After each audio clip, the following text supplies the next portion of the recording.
morning, good afternoon, good evening, Fabulites. Oh, I'm switched around. I didn't mean to do that. This is Angela, and I have got questions for you. What opens with the newlyweds leaving their Caribbean honeymoons, and what closes with the newlyweds having to get settled into life as a new couple in their new places? If you guessed Married at First Sight, you're correct. Thank you so much for clicking on the video and sticking around to see how we get from opening to closing. I'm Angela. The channel is Be Fabulous You, and we're live. I was doing a long notes on the news feed today, and my battery ran out, but I have this brand new tablet. I got it a couple weeks ago, I guess, few weeks ago. Because I couldn't do my videos on my old tablet anymore. But one of the things it has is this thing that's kind of like a holder upper of the tablet, so you could like sit it down and the screen will sit up straight.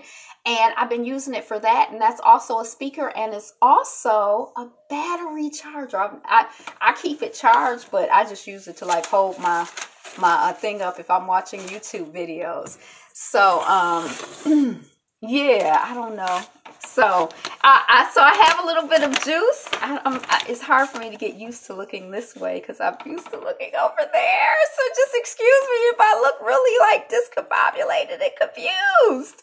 But anyway, we're working on 1,000. We're working on 1,000. We're working on 1,000 subscribers. So if you are already one of my 1,000 charter subscribers, I thank you so much. We really appreciate it, Fabulites. And if you're not, go ahead and subscribe right now. Go ahead, subscribe. I'm just joking. And welcome back. Welcome.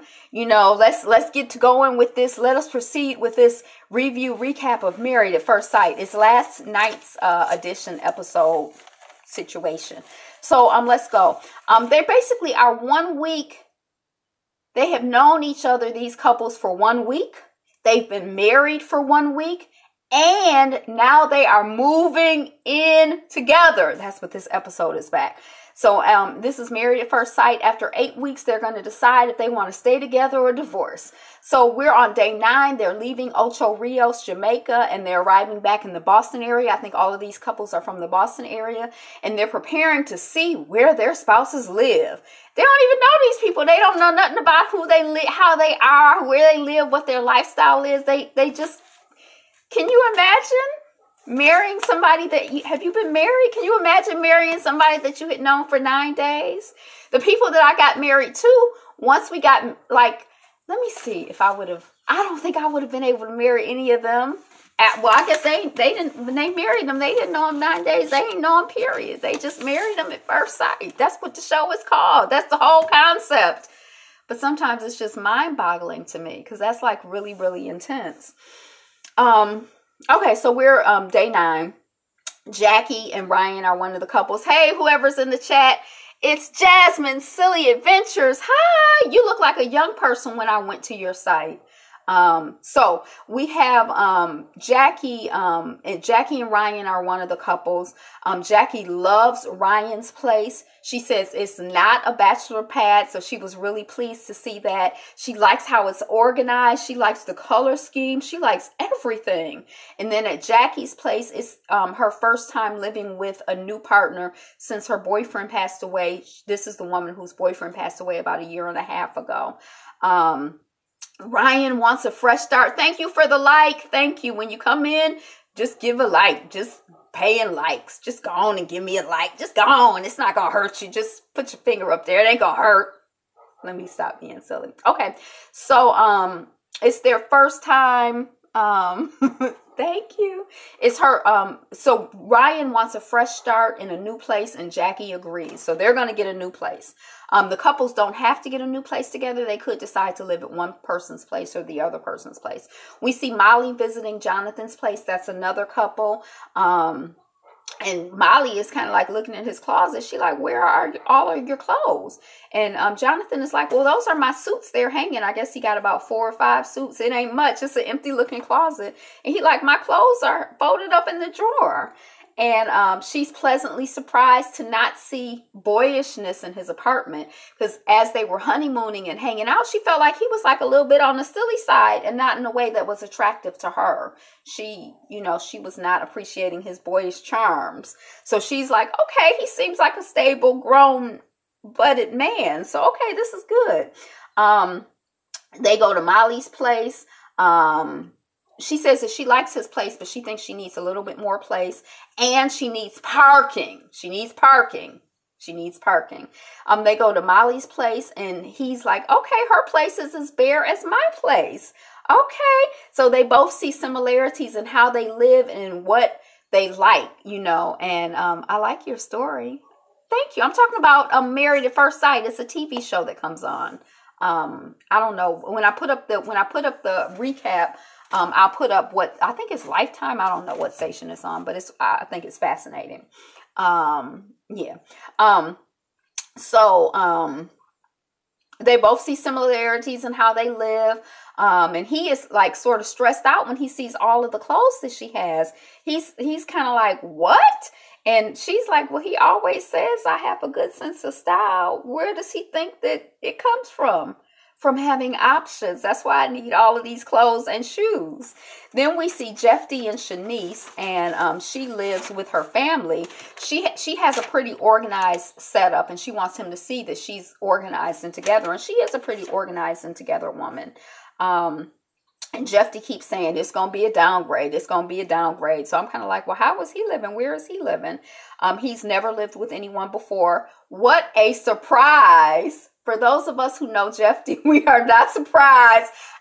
I'm beginning to think that Jeffy hasn't ever dated anyone before. I'm just wondering, has he dated?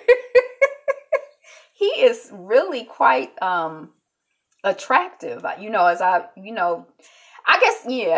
was just really, really looking at him real good, today when I was watching it. I was like, he's a good looking young man.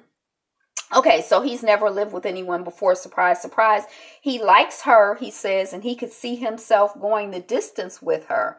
So, Jeffy says he doesn't want to mess it up. How old are you? How old are you, Jasmine Silly Adventures?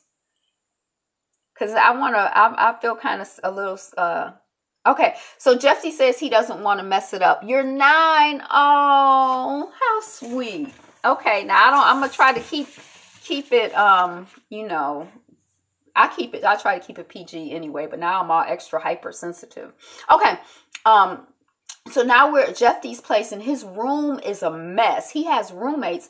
I think 2 or 3 of the men had roommates. I don't think that any of the women had roommates. But his room is kind of a mess. And he said that he's like, well, we're married now. So he did not try to clean it up and pretend to be anybody other than who he was.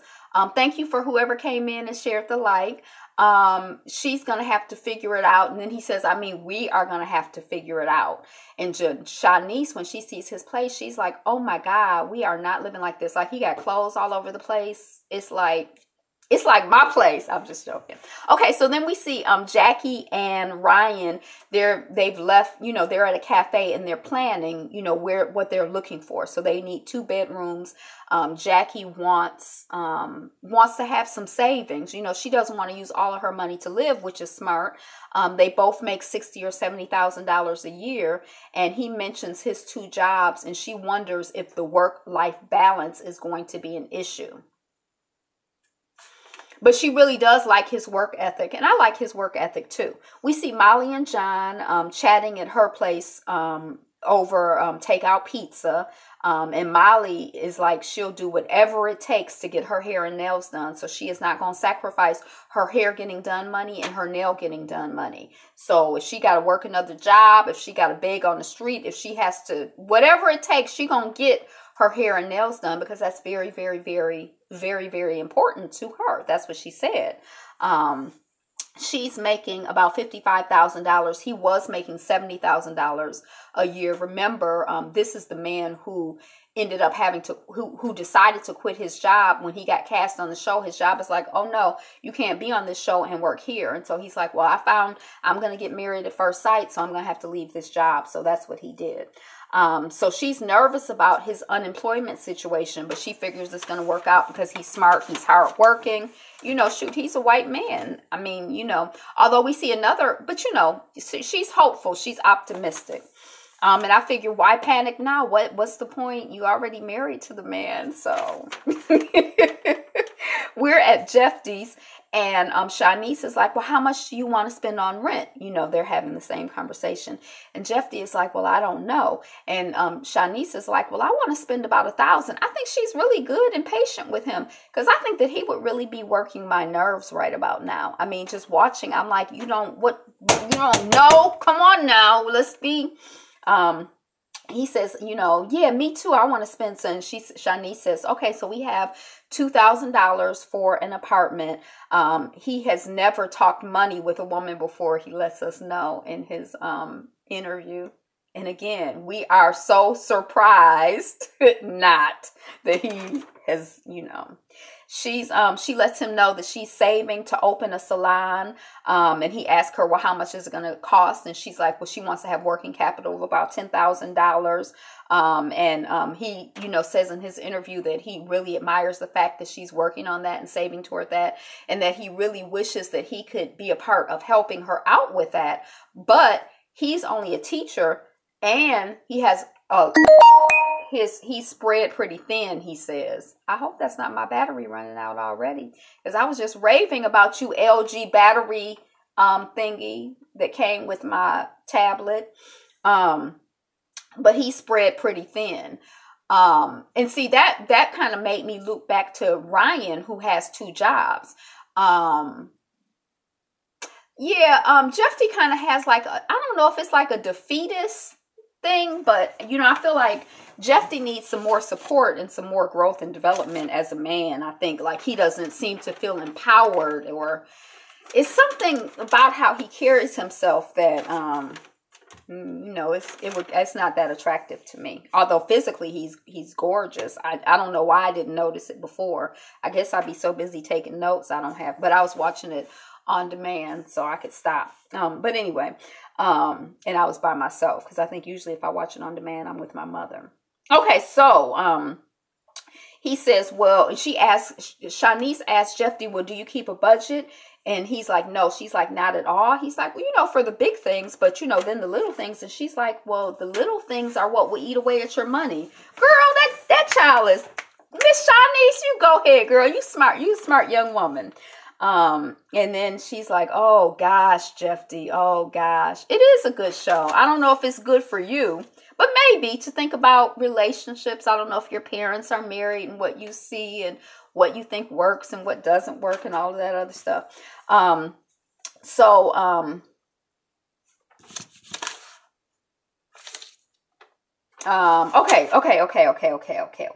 Okay. So then we see that it's nighttime. They're going to bed, and they're sleeping at Jeffy's place, but Jeffy is going to sleep on the floor, because even though they're married, he doesn't know her very well.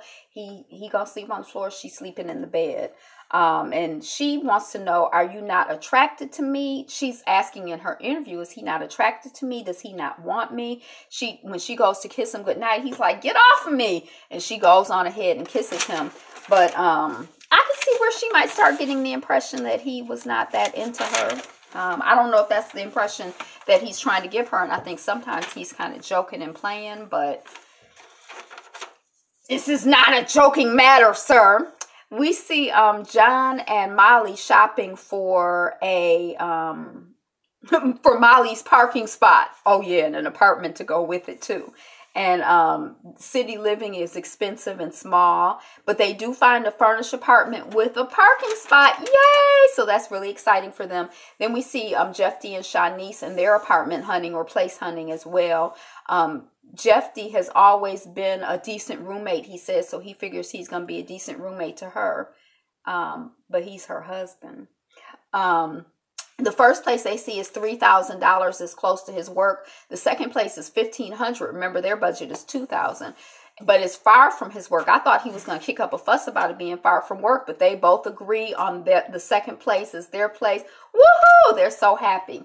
I think she even says she could see children running around there.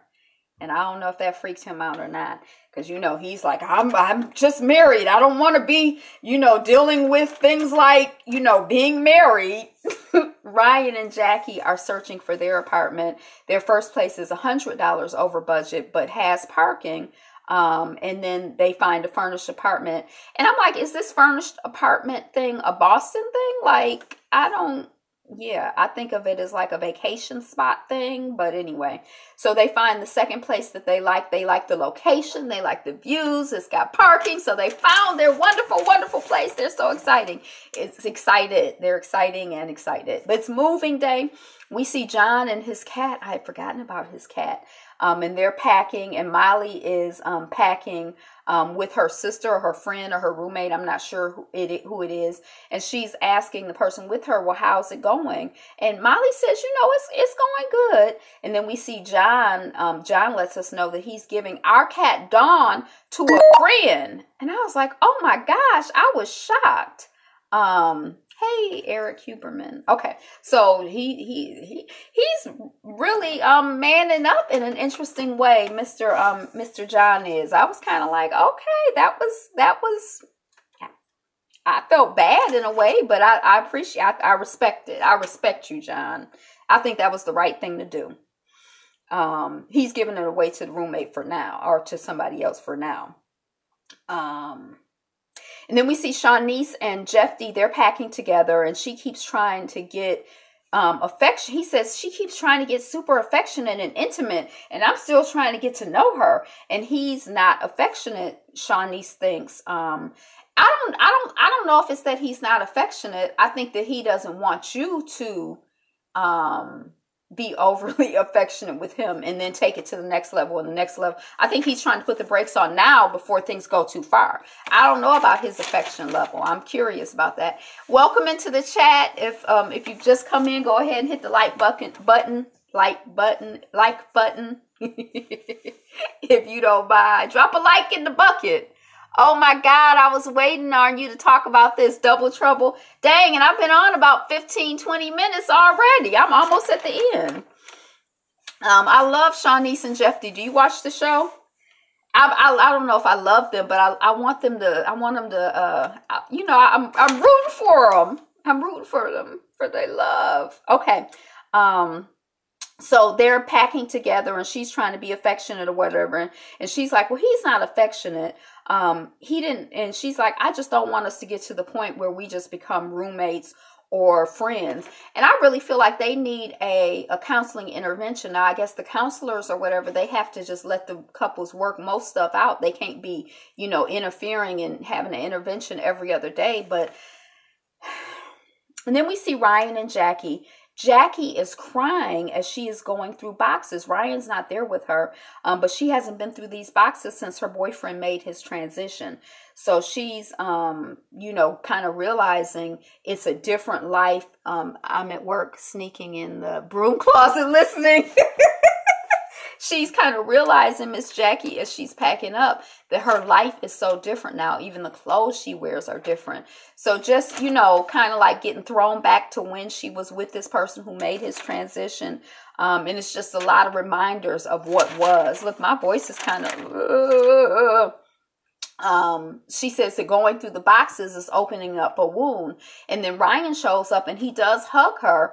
And he's in need of some help. He says he's confused in terms of how to help. He can see she's in need of help, but he doesn't really know how to help. And he doesn't like seeing her upset. It's hard for him. And it looks like she's taking steps backwards. That's how he feels, like she's taking steps backwards. But he does hug her again. I don't think she's taking steps backwards. She's actually taking steps forward. Opening those boxes is that's part of the healing process. She got to go through that stuff. But he don't understand that because he hadn't been, most of us have. Have you ever had anybody die that was close to you? I mean, that's something that, a lot of us younger, I'm not younger, but, a lot of times as younger people, we haven't had that experience. It's unusual for someone, that woman is like around 20 to 30 I think they're around 30. But to have had that type of loss, I mean, some of us have, but I'm just saying it's not, most of us can't relate in that way. We're on day 14 of the marriage. We see Shanice lunching with her mom, and she is feeling completely unwanted. He was very supportive. He tried to be supportive. But I think that Ryan is going to need some support in being able to support her and understanding that she is not moving backwards when she's dealing with grief. I think that's just me, but we'll see how it unfolds. So Shanice is lunching with her mom, and she is feeling completely unwanted. She like, my husband doesn't want me. He doesn't want to be pushed. He doesn't want to be rushed. My phone battery is running out, so I got to go now. Sounds good. It was fun listening and watching you. Bye, Jasmine Silly Adventures. Thanks for coming on the chat. Yeah, I told you about my charger. Okay. So anyway, he doesn't want to be pushed. He doesn't want to be rushed. Bye. He doesn't want to be rushed. He doesn't want to be pressured. And the mom is like, well, what I could see about that guy, he looks like the kind of guy who, you got to give him time. And really, if we think about it, it has only been 2 weeks. And I know for younger people, or sometimes like in her head, she's like, I'm married now. She's ready to go. But it's only been 2 weeks, baby girl. And I mean, I really appreciated the interaction with her mom, because it was like, yeah, you got to give him time and space. Her mother wasn't like, what? It's been 2 weeks and y'all haven't, even when she let her mother know that, they're sleeping in separate rooms, they're sleeping in separate beds. Her mother is like, you got to be open. He seems like he'll take a moment. And she's like, I'm shutting down. And her mother is like, you're shutting down too quick. And when Shanice lets her mother know, we're sleeping in separate beds, we're not holding hands, there's no connection, I do not want to shut down. I can see that her mother was kind of like, oh, but then, at the same time, her mother, to me, or what I would tell her is, all of that, I know that's kind of shocking and upsetting and disturbing. And I know you is ready. But you've been, celibate for, was it 14 months, 4 years, whatever? I think I heard 2 conflicting stories, Miss Shanice. But you've been holding out for this long, so just practice deep breathing and relax. I know he's cute. He's super cute. But it's not cute when somebody act like they can't stand to be around you. I understand. But just relax, because I think you're creating more of it with your anxiety, I think. But sis, he don't have to be so mean in his delivery. I know he's so mean, but I don't think he's mean. I think it's like he's just... I think she's stressing him out, and I think it's like they're triggering. She's triggering him, because I really have appreciated the way that she's handled it. I think she's been very mature about it, and I think she's done a good job of recalibrating. I don't think he's done as good a job of recalibrating. Like in the same way that John was like, I can't get rid of my cat, and now we see he's gotten rid of his cat. Or he's like, oh, you think I'm boyish and you don't want to sleep with me? He's recalibrated. It's like he has the emotional maturity and the experience to recalibrate. I don't think that, and I think that Shanice did too, because I think she's had some experience in relationships. I don't think that Jeff D has had much experience in relationships. So I don't think it's that he's necessarily mean. He might be mean. Nah, he mean that don't touch me stuff, like he pushing away a child. Let's talk about his room and he is something. Yeah, he might be mean. He's so cute though. And I think he's sweet in his heart. But I feel like he's going to have a counter. He's not on the path to have the desired effect. He wanted to be married. She's a cute woman. She's a nice woman. He's a nice man. The experts done said they can be together. They're a good match. They got something that could really work. I don't think he has the experience and the sense and the consciousness to know how to work this opportunity that God has given him. And I hope Reverend Black Cat Daddy will help him out. And the other people too. Help a brother out.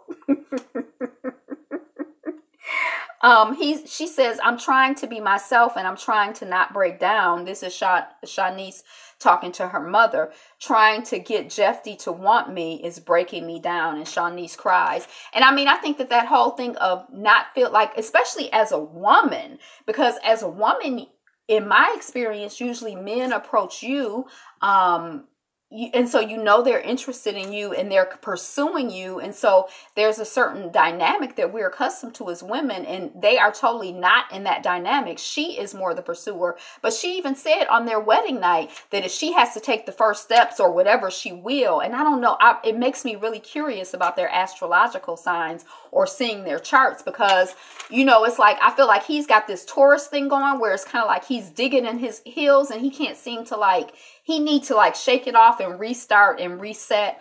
And she needs to get more into her feminine energy and allow him to pursue her.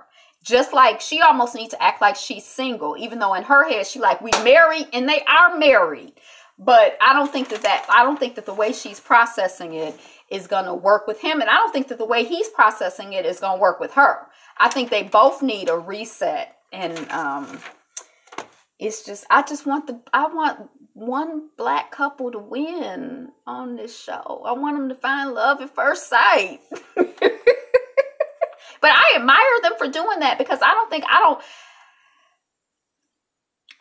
adventurous, but I just can't imagine. I mean, can you imagine marrying? And especially in this culture and in this society where there's no context for it. In other cultures and societies where you marry people who you don't know, there's a support system. There are other people who can relate. There are other people who can understand. There's a culture that supports you. But she just, So we see Shanice says that she is at her breaking point and they're 2 weeks in. She needs him to open up or she's going to be done. She is crying to him and letting him know this. That, she's letting him know. And she says she's tired of feeling like she's not wanted. It's the worst feeling in the world. She said, we are in this together now and I cannot do it by myself. And I agree with her 100%. She says, I don't want to force you. So where do we go from here? I just want you to let me in. And Jeffy is silent and he's looking at her and it's like he does not have, it's like a muscle. He doesn't have the emotional muscle, or I don't know, because maybe at the beginning of the next episode, he'll be able to step up, but he doesn't have the emotional muscle. I think she's doing a good job in expressing herself to him. I think she's done a good job in backing up, although I think that theoretically she could back way far up with this guy. Every person is different, but I think that she could back way far up with this guy, except for the fact that they're married. And I understand she's like, why I got to back up for my husband? I don't want to be 5 years into this and we roommates, but y'all are 2 weeks into this. And there's an art of seduction. And I feel like she's too pressed, so it's not, being pressed is not sexy. And I feel like she just needs to go on about her life. And, at the end of the 8 weeks, if it's cool, it's cool. And if not, it's not, just breathe and relax into it and, give him some space. If he the one, he the one. If not, but she needs to stop chasing after that boy. That's what I think. But she let him know how she was feeling. And Jeffy is just silent. He don't have nothing to say. Because he ain't got no daggone experience. That boy is 12. I don't know if he's 12 emotionally. But he's... And I feel like they need to, I'm like, call the therapist. That's what I wrote on my thing. Call the therapist stat immediately. They need to call all 3 of them in for an emergency session. We see that Ryan is struggling and worried about the past and is still hanging over his wife, Jackie. He feels like every step backwards, and she's like, well, why is it backwards? And he said that you were over it. But are you over it enough to go forward? See, I missed your whole comment. See, he hasn't dealt with loss. And so he just thinks, it's not like getting over this person has died. So that's a whole different type of mourning than, he's done when he's ended relationships. but are you over it enough to go forward? He doesn't want to be constantly compared to someone from her past that she's not over. That's what Ryan is saying. Then we see Molly and John, and they're in their new house, and they're in the bed and in their bedroom, and John is making a video, and Molly she says she likes non-vacation John, and she feels like there's potential. So I think he's doing the right thing. I think he did a good job to back off. I hope they can consummate their relationship. I don't know why, but I think it would be good for him. But that was it. That was Married at First Sight. That's all I got. I don't know if you had another comment that I missed because I was looking at the paper. But thank you for watching. Thank you for commenting. Thank you for subscribing. Thank you for liking. All of those things are payment, and I accept them thankfully and appreciate them so much. So much. I'm going to sing the song and then we're going to go. So this is your last chance to make any commentary for those of you who are in the chat who have any commentary to make. I know I missed one. I wish we could keep the commentary from the chat because it'd be some good stuff said. Today is the best day ever. You are the greatest. You are the #1 stunner. So be you. Be fabulous. Be fabulous you. Be you. Be fabulous. Be fabulous you. Peace. Be you. Be fabulous. Be fabulous. Yes, but how long is he going to keep telling her she's a stranger? I want to just reach in the screen and hug her. And we folk deep in the closet now watching. I know I want to hug her too. And I just want to I like Jeff D though. I just think he don't know. He too inexperienced to handle a woman right now, but maybe he gonna grow up through this process. But he just young. But all right, folks in the closet, get out of the closet. I love y'all. Peace.